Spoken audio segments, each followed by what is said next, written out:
In New Zealand, there's an estimated $1 billion that we pay every year in payment transactions alone. Traditional finance has almost no incentive to see any of this change. But thankfully, it's 2025 and we have alternatives. It's in the form of digital assets, digital currencies, also known as crypto. I think there could be a solution here to actually compete with traditional finance, take the power back, and convert some of their rent seeking behavior into financial gains. The only problem is tax. So today I'm catching up with Tim Doyle. He is the founder at Doyle Accounting, and he is a specialist crypto tax advisor. Let's get started. Let's break this down just from because it's quite a topic that is potentially a bit contentious and it is full of misinformation just because it is kind of new, not because there's anything nefarious going on. Do you want to just set the scene in terms of how crypto is generally taxed in New Zealand? Yeah, absolutely. Like what we see in our client base is that it's confusing, right? Like New Zealand doesn't have this capital gains tax. So many people have purchased crypto with this assumption that it's capital gains, it's tax free. However, unfortunately, that's not the way that IRD has seen it. And we have this particular part of the act that if you buy something, personal property, which crypto is, with this intention to dispose of it, then the proceeds are going to be taxable income.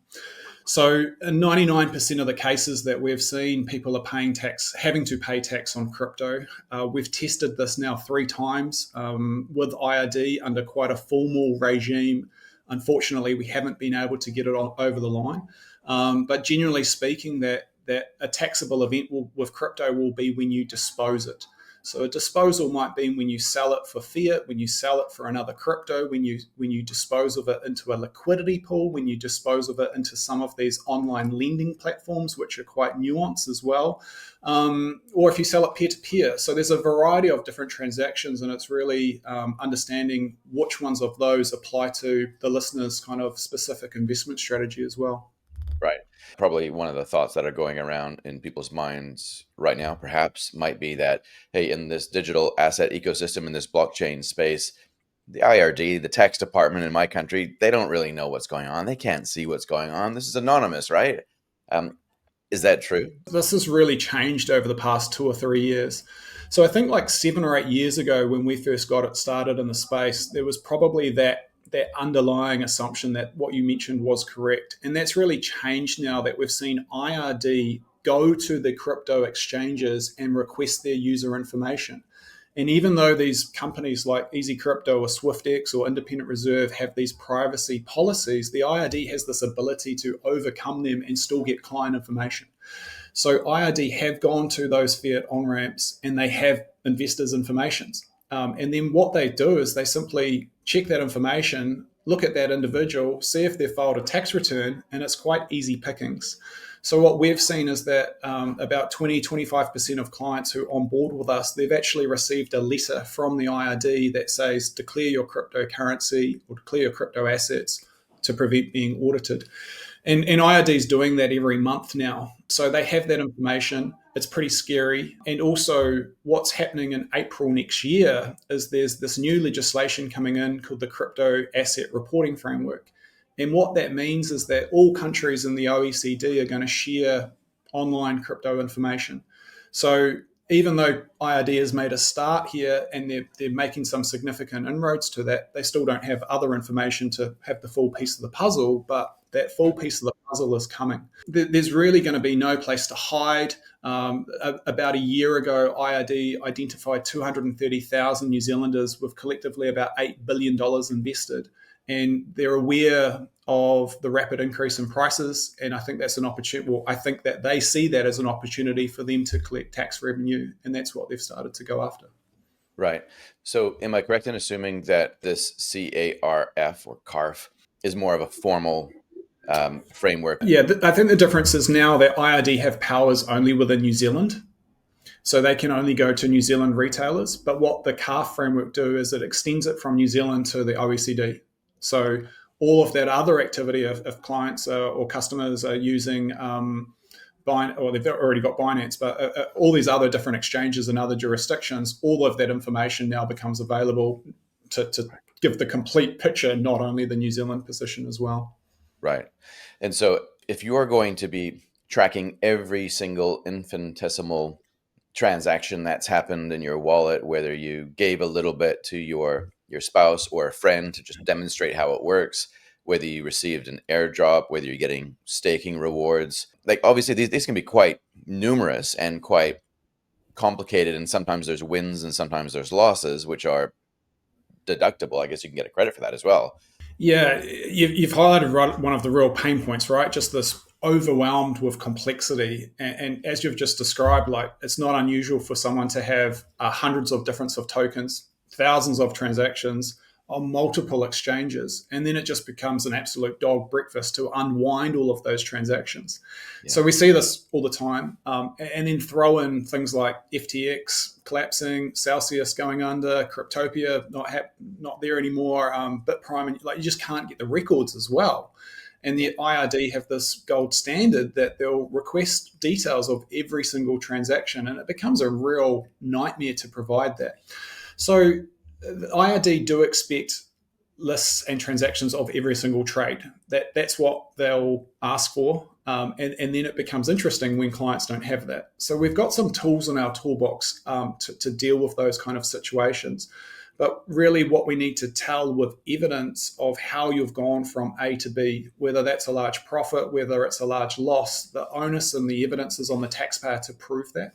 So the kind of black box approach that you've described is, okay, you put everything in there. We have had some successful cases with that from IRD for various circumstances, but it gets quite difficult when that black box approach spans a number of years as well. And then you've also got to lay all of your cards on the table to IRD and say why it's actually done. So for most people, it's better just, and people have probably been on a journey as well, particularly if they've been involved for crypto for a while. Like we've seen the developments of the ICO craze in 2017, the NFTs, the DeFi, the meme tokens. Like there's been all of this activity as well. And what we generally see is that clients have this messiness, then they realize these tax obligations, they get caught up, they go through our process, and then they actually change their strategy going forward as well, mainly just to hold a small basket of tokens, which they probably wish they had a long time ago. And look, I'm no different, and we're at a completely no judgment zone as well.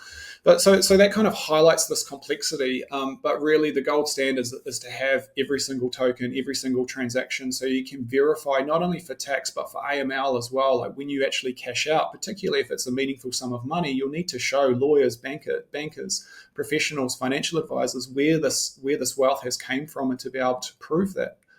So having that audit trail, having that reconciliation, being able to tell that story from A to B is quite crucial. Right.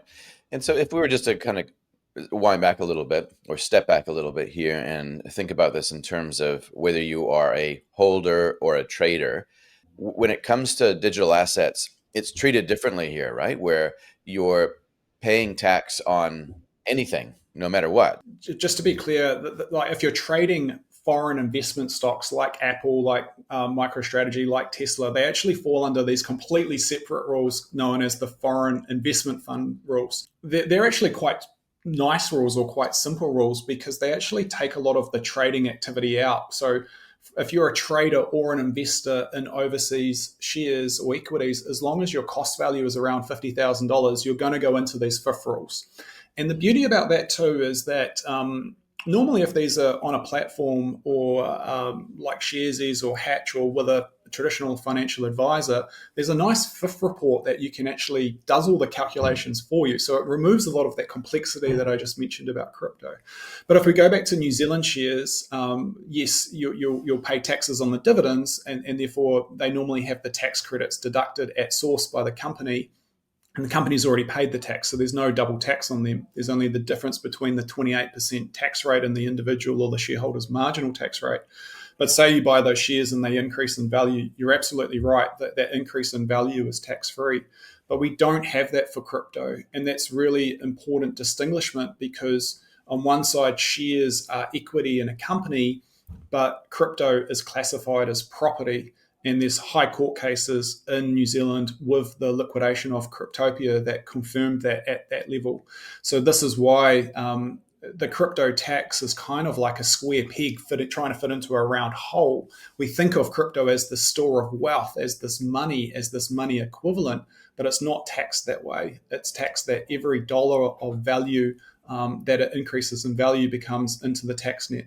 So it raises the question of, is it worth looking at different types of investment where you can have the same crypto or Bitcoin exposure, but holding it through different asset classes as well? Yeah, and I want to dig into that a little bit more as we go. But I guess like one of the benefits of holding digital assets yourself, like say Bitcoin, is that you're custodying an alternative form of money, which can now be transacted outside of the traditional financial system. And it's faster, it's cheaper. In a lot of cases, it's more secure as well, as long as you have your own custody sorted out.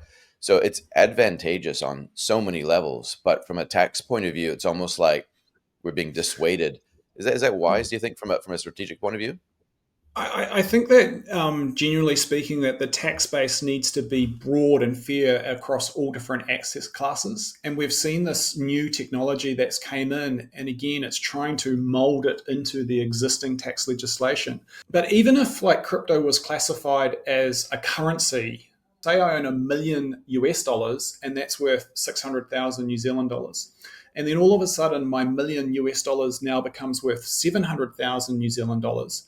In that case, I've actually made $100,000 gain on my US dollars. So the IRD want to tax that as well. It's called a financial arrangement tax. So, and that's on an unrealized basis. So all of a sudden now you actually have to fund that tax from some other source, or sell the US dollars in the first place. Like the tax legislation's been developed over a number of years. There's no really specific income tax legislation that applies to crypto. It has to be quite this broad brush approach. But alternatively, like, okay, so if we say that crypto is not that favorable, what's the alternative? And if it was classified as money, we get into these financial arrangement rules where any unrealized gains and losses are taxable. And I don't think that's a suitable alternative as well. But definitely, like, we've got clients that want to use crypto or Bitcoin or other tokens as a form of payment, or as a credit card, or paying their staff in crypto. And look, it pains me to say it, being all in on this new crypto, but from a compliance and from an administration, from a tax perspective, it's not worth it, because it just creates so much of a headache. All of our calculations are done in Excel spreadsheets. There's no payroll for crypto. We have to keep track of these certain asset classes kind of that go up and down in value that don't integrate with Xero's accounting software. So the regulation, the technology, the understanding from the old school just is behind the eight ball significantly. And it's Yeah. frustrating. Yeah. Yeah, it is. Like, yeah, like there's a substantial amount, just even in the payment space. There's so much money being spent on payments throughout New Zealand, and there is a solution. There is the technology that we can now use to save over $1 billion a year for New Zealanders or for New Zealand businesses.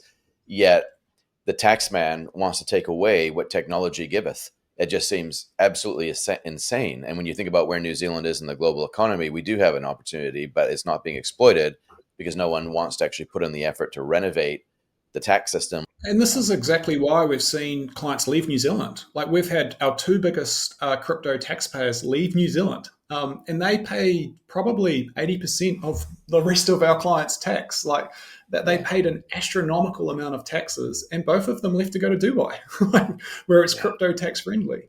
I guess good on them. And since they moved in the last 6 months, they've probably made significantly more money tax free in those jurisdictions because of different tax legislations. Yeah, So it comes down to sort of the policies and beliefs, and yeah, what's fair, what's not. I'm not sure I've got the answer to that, but that's my observations anyway. yeah. Now, we probably should have said at the start that none of this is personalized tax advice. This is just general tax advice. We'll put that disclaimer out there. And I know that a lot of people might be thinking, hey, crypto is speculative, it's rat poison. There is that kind of set of thinking that still persists out there. Putting that aside, or suspending skepticism, is an important exercise here, because this is probably more about the tension between technological innovation, which can bring financial benefits to the everyday person, and a government which does need to figure out how it collects revenue so that it provides the services that it provides. And it's not an easy thing to figure out. But the IRD recently released a new ruling just a couple of days ago, just this week of recording, around staking. Can you just explain to me what that ruling actually says, what it means? The best way to describe staking is like you've got money in the bank and you're earning interest on it. And the ruling confirmed what we've been doing the whole time is that the reward that you're earning, or the interest kind of payment, for a way of understanding it, is income. And even though it's in a particular token that isn't money, IRD consider it money's worth. And therefore, the value of it, based on the day that you earn it, becomes taxable income to you. So then you've got this weird dilemma how you've got to pay taxes on something that isn't in fiat, it's in crypto. And then you also have to sell it to, ideally, or sell part of it anyway, to pay the taxes on it, unless you can pay that tax on that from other employment income. So what actually happens is you have this second taxable event. So this is again how it adds to the complexity. And that second taxable event only occurs when you actually sell it. So for simplicity, say I get one token, it's $100 at the day that I receive it, that becomes $100 of income to me. And then when I go to sell it, say that appreciation has now gone to $1,000. So IRD want to clip the ticket at both times. The second event obviously is only when you sell it. So say you sell it for $1,000, there's no double tax. It's only the difference between the $100, which you've already paid taxes on at the time that you received it, and then when you ultimately sell it as well, that increase in value. And likewise, if it was to go down in value, well, that decline in value is deductible again when you realize it. So that's what the ruling confirmed. We actually tested this back in 2022 with a client, and we accepted that position of, hey, this is staking income, is income under these ordinary concepts, and we returned that as income. But what we were actually trying to get there is we were trying to get a non-taxable position on the underlying staked crypto. So we actually tested this in 2022 with a client. So we went to IRD and we said, hey, this client's got this cryptocurrency. They've acquired this crypto with the intention to earn the staking income. And to get that non-taxable position, we try to say that their intention is not to dispose it in the future, but actually to earn income from it. Yeah.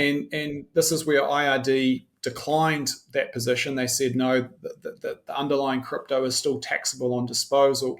And what they said was that, firstly, in that particular case, the value of the underlying crypto had increased about 2,000% in value, where the staking rewards were only 20%. So that was quite hard to argue. Secondly, they said that crypto was a speculative investment and that the taxpayers' activity had shown previously that he had a speculative nature. Thirdly, he actually sold some of the crypto quite shortly afterwards. So the staking was not, IRD's position is that the staking wasn't the dominant intention. It was a part intention, and really that as soon as it increased in value, he had then turned around and sold it. And of course, IRD get the benefit of hindsight when they look at these situations as well. In this particular case, the client had also taken out a loan for about $100,000 from his parents. So IRD said, well, hey, the loan has repayment terms on this. The disposal of crypto must have been contemplated to fund the repayment of the loan, and therefore the crypto has been acquired with the intention to dispose to repay the loan. So that's one of those cases that, again, we've tried, and this is a few years ago when everything was still kind of a little bit nuanced, but to get that underlying tree being non-taxable was difficult, but definitely the fruit of the tree, the staking rewards, will typically always be income under ordinary concepts. Interesting. If we say, right, we want to optimize for tax efficiency if we get into digital assets, we don't want to optimize for self-sovereignty and being our own bank. We rather just get some financial gains and do it in the most tax efficient way. Keeping in mind, of course, that tax, inflation, fees, those are our three biggest expenses with investing no matter what we do. And tax by far is the winner there in terms of taking the most. KiwiSaver, exchange traded funds. Talk me through, or talk our audience through, why that is so tax efficient, because increasingly I'm talking to a lot of clients about, actually, let's just have our crypto exposure in our KiwiSaver now, or in our managed funds or through ETFs. So why does that make sense? Yeah. So when I bring this up, you really get that divide between sort of the core hard believers, like you said, because the whole idea of Bitcoin is to have self custody, to become your own bank. And then what we're describing here is to actually go down the more traditional finance with shares and equity and have custodial and control. And it's catch 22, right? The saying goes in crypto, not your keys, not your crypto, but here you are trusting a particular company with your investment. And we've seen what's happened with FTX and Sam Bankman-Fried there, and Alex Muskeshi with Celsius as well. So there are obviously some risks there. But looking at it purely just wearing my tax accounting hat, we've talked about how if you buy Bitcoin for, say, $200,000, you sell it at $500,000, you've made $300,000 taxable income that you'll be paying tax at 33, 39% of. It's not that tax favorable. This is where the ETFs, and particularly shares in foreign companies, can be much, much more favorable than owning the underlying crypto. So shares in foreign companies are classified under these foreign investment funds, these fifth rules, whereas crypto is property. So with foreign investment funds, say you've got $100,000 in a foreign investment, your income is capped at 5% of the opening market value. So what that means is this $100 investment might go to $300,000, but the most taxes that you pay is on $5,000 of income. So 5%, the opening market value, $100,000, and therefore the $5,000 becomes income to you. It's this really weird concept to understand, because the $5,000, it's not like you're actually receiving that income. It's this deemed income or this notionable income that doesn't actually exist, but you have to pay income tax on it. And you have to pay that every year. So, but I still think that, particularly if we were to retrospectively test this again, just from this tax perspective, that would be much, much, much more favorable than having to pay 33 or 39% tax on every single dollar of crypto gains.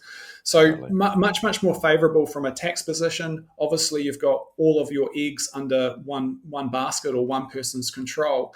And again, just to sort of elaborate on that key point, that it's not exactly the same example, but rather than owning a plane yourself and having the custody of that plane and being responsible for the repairs, the maintenance, the insurance, the fuel, the logbooks, you're kind of owning shares in Air New Zealand where someone else is owning the plane, and you're just sort of, you own it, but not directly, but you're trusting the directors of the company to look after the plane for you. So there are fundamental differences, but definitely from that tax position, much, much more favorable in the overseas ETFs. The other thing with KiwiSaver is that KiwiSaver is structured as a pie fund, and it's pretty well documented that when you cash out your KiwiSaver, it's not taxable income on disposal as well. So again, much, much more tax efficient. In the case of KiwiSaver pie funds, the pie itself pays the fifth tax for you if it's in an overseas ETF as you go along as well. So you don't remove exposure to the ETF, to the fifth rules. Just the pie tax takes it for you as well. So again, having that exposure in KiwiSaver, if that fits the investment strategy, again, much, much more tax favorable too. Sure. And in my own personal example, like when I lost all my crypto in a boating accident, right before I was planning my trip to Dubai, I made that decision, like let's put everything into funds. True story, of course. And I started to reallocate towards Bitcoin through a pie fund, which was providing exposure to foreign investment funds that owned these Bitcoin things. And then I moved my KiwiSaver into a provider which provided me that exposure as well. And like, I think this is where we just have to be honest, right? With our values, like, are we really that hardcore libertarian that wants a medium of exchange and store of value outside of a crumbling financial system? Or are we in it for fiat paper money gains? And I think when you boil it all down, for most of us, most of the time, we're trying to get rid of our mortgage, put our kids through university, perhaps help them into a first home and retire with dignity. And we recognize that this is one of the ways that we could do it. And I think if we're honest with that part of our strategy, it kind of makes sense to go down that path. Surely the strategy then becomes, well, for the portion of Bitcoin or other digital assets that you might want to hold in your own wallet, that really is hold it and then just be quiet, don't trade, don't swap, don't do anything, just hold on to it, because inevitably at some stage the rules will change, right? Would that be a fair assumption? I'd like to think so, but there's still so much water to go under the bridge, and I think that change will have to come from central government. I absolutely agree with you around that strategy, though, and I think I wish more of our clients would have done that, and myself included. But it's so easy to sit behind the computer, right? To watch the market going up, to push lots of Yeah, buttons. To It's yeah, exciting, it's sexy, you get the emotion, you get the hit. But it like you mentioned, like that's not probably why people have got into crypto or Bitcoin in the first place. It's to hold it as the store of value, but their mm, actions sometimes aren't necessarily aligning with their beliefs. So we see that quite frustrating where we have to unwind that dog's breakfast of transactions, and the clients would have been better off just having a very small basket of tokens, letting them sit there, not touch them, and watch them increase in value. And that's what our most successful clients have done. So as far as that legislation change, yeah, I've got lots of ideas around that, but trying to talk to IRD about it, it falls on deaf ears. yeah. And really, I think it has to come from central government. That's the belief that I have. Yeah, and I tend to agree. And I'm aware recently that there's some initiatives by the Bitcoin Policy Institute, I think they're called, and that's exactly what they are trying to talk to the government about, and specifically around a de minimis exception, so that if you held, say, Bitcoin in a Lightning wallet and you wanted to use it for small transactions throughout the week, you're not going to pay tax up to a certain amount. That's my understanding of what they're trying to aim for, is some sort of amount that you can spend up to, like a cap, where you don't have to worry about paying tax. But what are your views on that? Do you think that's likely to succeed in any way? I don't think that we know that tax influences behavior. We've seen this with property. We've seen this with the removal of interest deductibility to take the heat out of the property market, and then ugly the bright line coming in, coming out, changing to again to influence behavior to make housing more affordable for New Zealanders. Love it or hate it, the changes policy, tax policy influences behavior. So I think if the government was to create a tax-free policy around crypto that could be seen as initiative to get more people into crypto. And I think with the speculation and what's happening in the markets, the ups and the downs, the volatility, I'm not sure that's necessarily a good thing. I completely agree with the pragmatics and the design of a de minimis policy, and I'll give you kind of my version on what I think should happen in a minute.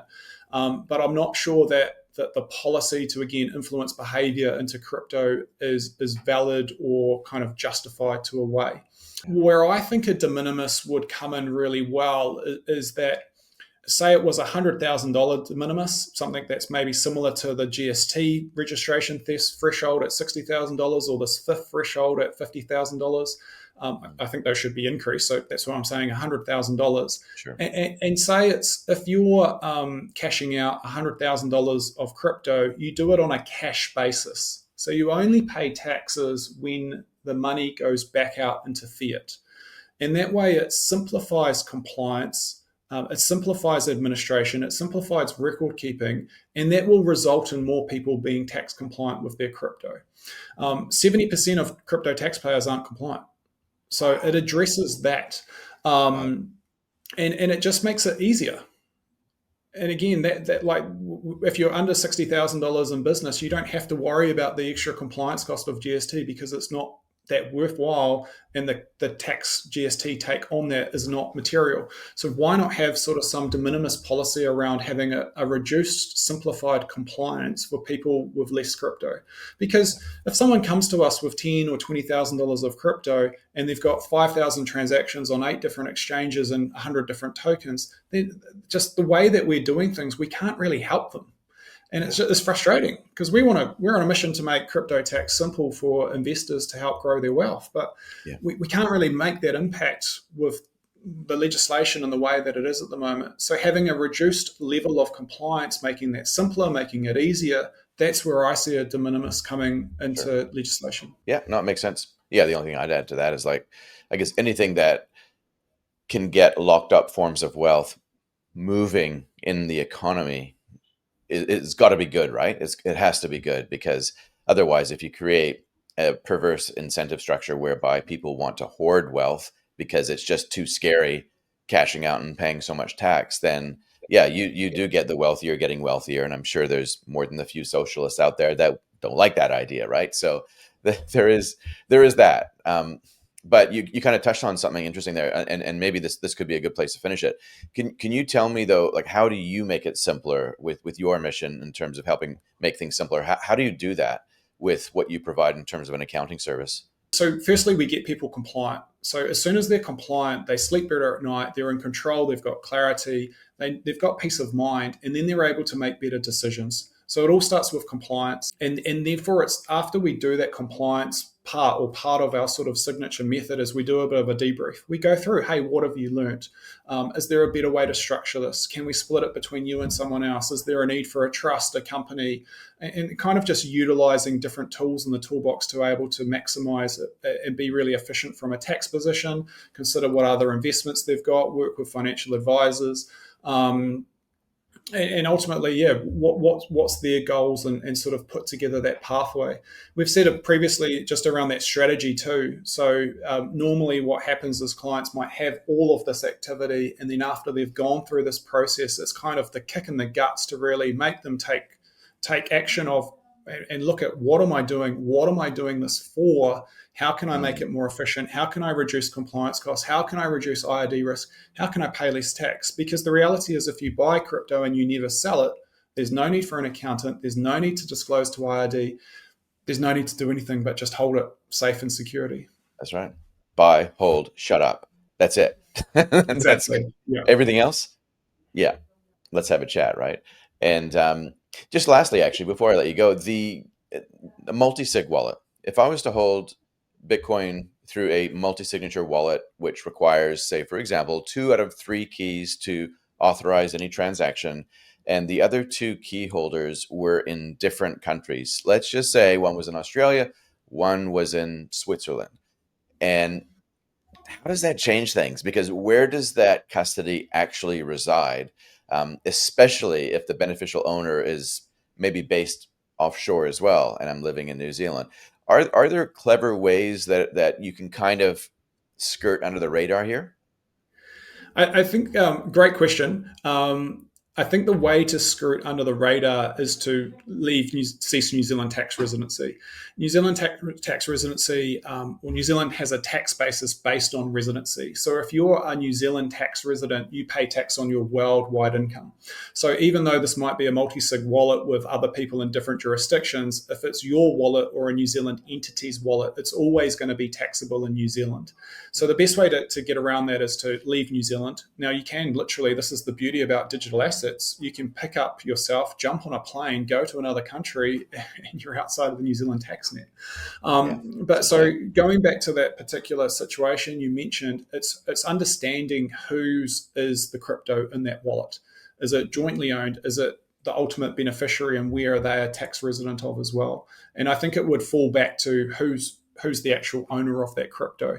So if we look at property, you can look at Land Information New Zealand and see who the legal owner of that title is. And we have a title register, and banks and lawyers can take security over that title. With motor vehicles, we have registration. You can see who the owner of a vehicle is on CarJam or something like that. With crypto, you don't have that. You've just got a whole bunch of zeros and letters and numbers, and that's a wallet. And so proving ownership is something that's going to be difficult. And again, this is that intersection between legal, technology, regulations, and it's going to be cool to see how all of that comes together. We have seen a couple of IRD cases where one of our clients received one of these letters from IRD saying, hey, declare your crypto assets or we'll audit you. It turned out that he had an exchange registered on Binance, but actually the reason why he had that exchange was that the crypto going through it was from his parents, and his parents lived in China. And I think crypto is banned in China, so they had to have a way of wanting to buy crypto. So it was through his son in New Zealand. And we were able to show with evidence, which happened to be a lot of WeChat messages, that actually the crypto and the deposits into the bank account of the son were all from the parent. And really this crypto wasn't his, it was actually his parents. So that's an example of who actually owns the crypto, how does it all work. So much more to dive into and uncover on that as well. There's tons. Hence the emphasis on education, right? Because like we've covered a lot of, I've asked you a lot of questions here today, just around trying to uncover or shed light on some of the myths and misunderstandings, so that hopefully people can kind of make some better decisions. If they know that they're not walking in the light, maybe they will walk in the light or bring things to the light. And if people want to reach out to you, Tim, what's the best way? Like, where's the best way that they can kind of reach out? Yeah, we've got a custom cryptocurrency tax website, cryptocurrencytax.co.nz. There you'll find more information about us. There's lots of articles. There's a contact us button. We've also got a free scorecard, so you can answer 12 questions in 2 or 3 minutes. Find out if you're compliant or not. Find out where your weaknesses or gaps might be. There's a fully customized independent report based on your answers that will be emailed to you as well. So yeah, check Fantastic. that out. Fantastic. That's awesome. Thank you so much for your time today, Tim. Appreciate it. Oh, you're welcome. Great to be here. Thanks, Darcy. Thank you.